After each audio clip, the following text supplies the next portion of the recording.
Okay, g'day students. Welcome to today's lesson. We're just going to be looking at a bit of background knowledge on amino acids today. So it's not explicitly stated in a syllabus subject matter, but it's the first of 4 lessons on proteins and enzymes and the development of polypeptides.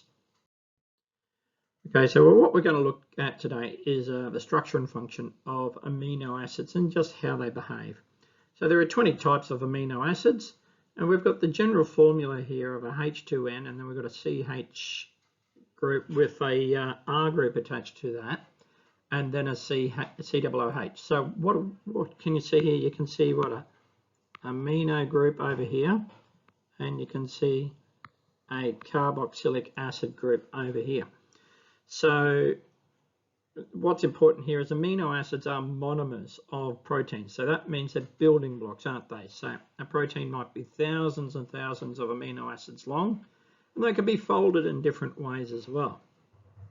But we'll just talk about amino acids for the moment. So as I said, they contain that amino group and the carboxylic acid group. Now both of them are attached to that central carbon here. And we can call that the alpha carbon as well. So we can call the amino acids in our body a 2 amino acid or an alpha amino acid, and that's when the carbon of the carboxyl group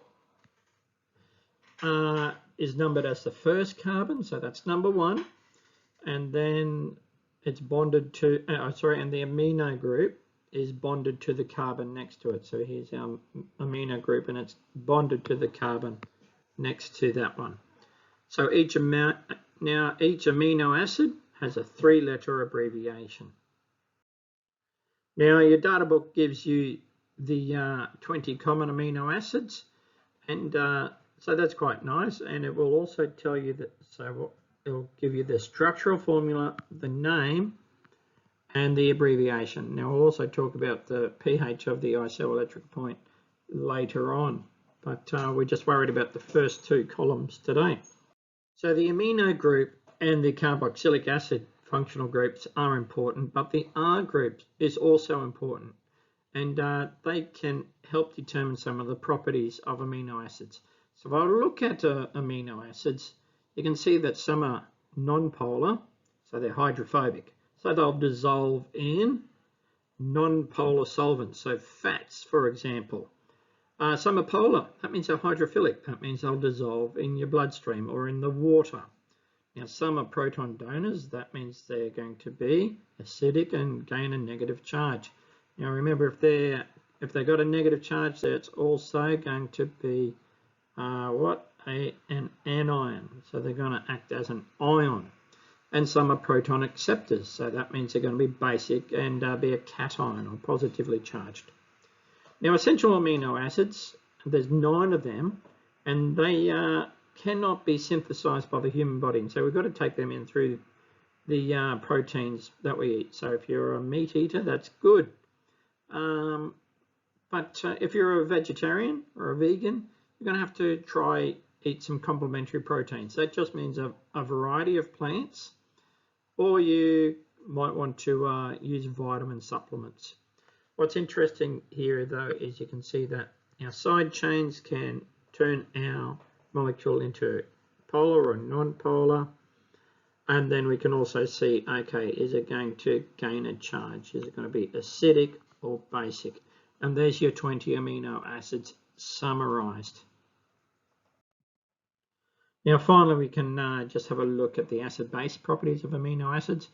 As I've said before, they contain 2 functional groups, so that means they're difunctional.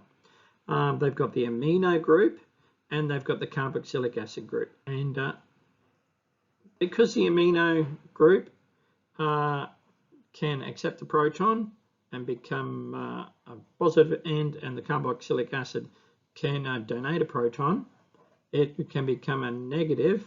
And so we have a dipole here as well, haven't we?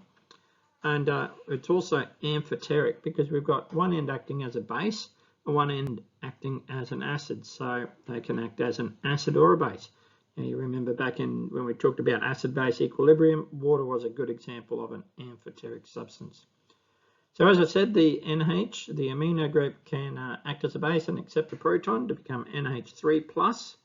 And you can have a look over here, NH3+ over there. Now the carboxylic acid group can act as an acid and donate its hydrogen. So you can see that the hydrogen is missing over here.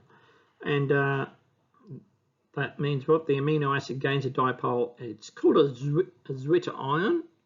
And now this is evidenced by the high melting and boiling points of amino acids. And when they're solids, they have a crystalline structure. So they act as ionic compounds. Now, low pH, that's going to favour what? It's going to favour this ion here in yellow. So you can see that. We've got that carboxylic acid. That's a bit hard to see there. We've got this carboxylic acid bit here. Now, a high pH, so basic conditions, are going to favour this one here. Now, also important to note, if you have an R group with acid-base properties, you can form ions with a +2 or a -2 charge as well.